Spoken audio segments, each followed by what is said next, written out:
By the 2000s, while tech giants chased Mars and driverless vehicles, someone else took a quieter path.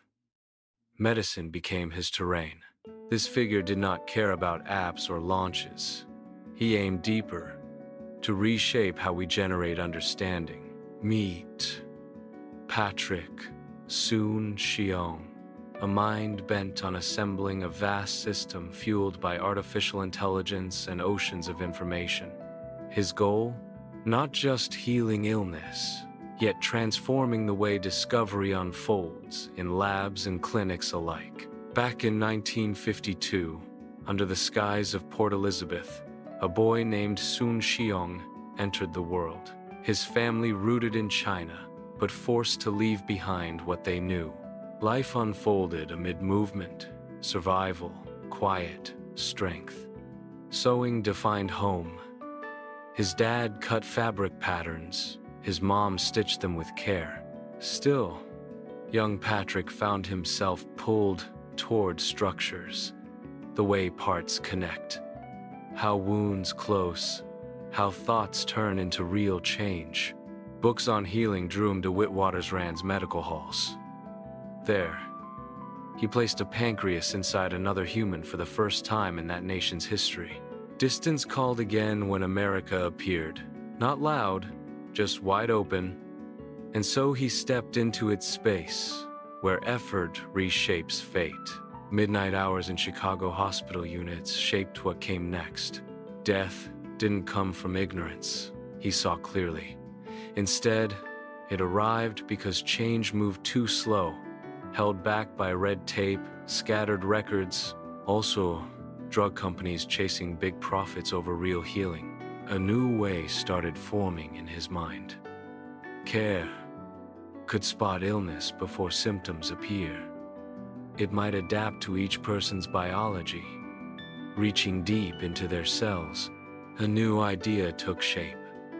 Abraxane, which carried the chemomedicine paclitaxel using human albumin as a carrier.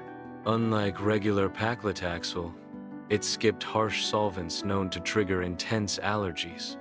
This version felt different, clearer, sharper, better designed. The moment Celgene bought his firm, Abraxis Bioscience, for $2.9 billion cash and shares, pushing total value close to $4 billion, he stayed far from quiet beaches. Instead, he pushed harder than before. A wave began not with one firm, but many, linked under networks, built in 2011 to blend life science, powerful computing, smart machines, remote care, also green power.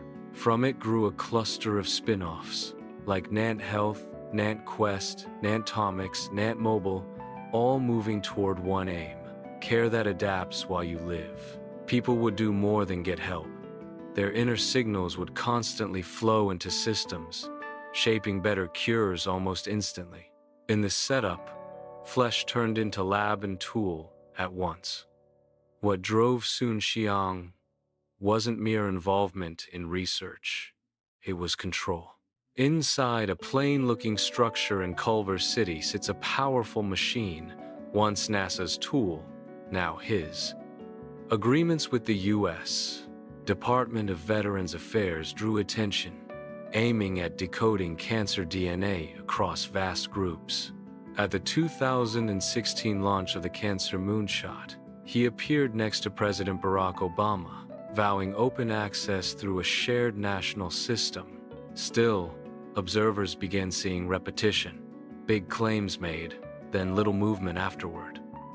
Progress on medical tests slowed down. Information stayed locked within private channels. Findings rarely showed up in journals backed by scientific review. Yet, time moved differently for Soon-Shiong, not shaped by journal deadlines, rather pulled along by something he named biological urgency.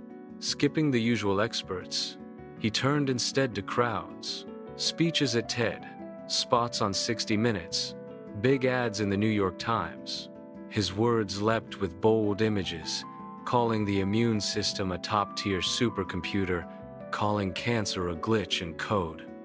which lit up general listeners even as scientists paused mid-step. Later that decade, a surprise shift unfolded. Ownership of two major California newspapers shifted hands, landing with him. Not for prestige, yet as part of a wider web of influence.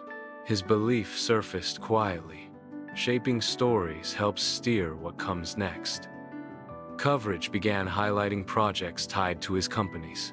Opinion sections echoed ideas matching his blueprint for connected healthcare systems. Reporters grew uneasy about mixing roles. Experts pointed out a subtle form of takeover emerging, less about political slant, more about tech-driven charity selling its own solutions. Still moving forward, Soon-Shiong stepped into farming with Nant Farms, setting up smart greenhouses in Arizona, lit by LEDs instead of sunlight. These indoor farms grew clean vegetables without pesticides, watched closely by digital systems tied to his medical centers. From there, he began calling meals treatment, linking fresh food to health tracking like parts of one cycle. Eat well, check what happens inside, then fix problems when they show. Millions went toward internet access and remote care stations on tribal lands. He said help was the goal, yet also admitted better records came from it. Some elders hesitated, unsure if outsiders should hold so much local information. Still, one puzzle never shifted. Did Soon-Shiong dream too far forward, or just tell stories better than facts held up? To backers, he was an uncommon mix. Doctor, creator, business mind, all rolled into one person willing to bridge gaps scholars refused to cross. Yet, critics pictured a magnetic gatekeeper, crafting a private zone of discovery, where findings vanished behind legal claims, exclusive deals, and media silence. Maybe that's where the mystery really lies. At its base, science moves, step by step, shaped by many voices, always checking itself. Loose, doubtful, careful. What Soon-Shiong built stood apart, quick, closed off, driven from above. His aim wasn't only to pay for findings, but to steer them, squeezing years of work into a rush he alone would back, run, and mark as his own. This shift brought hard thoughts. Is turning science into something like code even possible? Who decides if a treatment truly works? Might patient information belong to companies instead of people? By 2025, Nantworks looks little like the giant it aimed to become. Hopes faded fast. Deals fell apart one by one. Still, Soon-Shiong shows up, on stages, in speeches, talking of big changes coming soon. What sticks might not be healing cancer. Instead, a lesson on how far belief in tech can stretch before snapping. Truth does not sit inside offices or announcements. What lasts grows where tests repeat. Questions pile up. Others check work. Even with money pouring into buildings or headlines, discovery stays wild. Like DNA, it slips free from claims. Only when someone steps back, ears open, does it speak. Humility pulls back the curtain.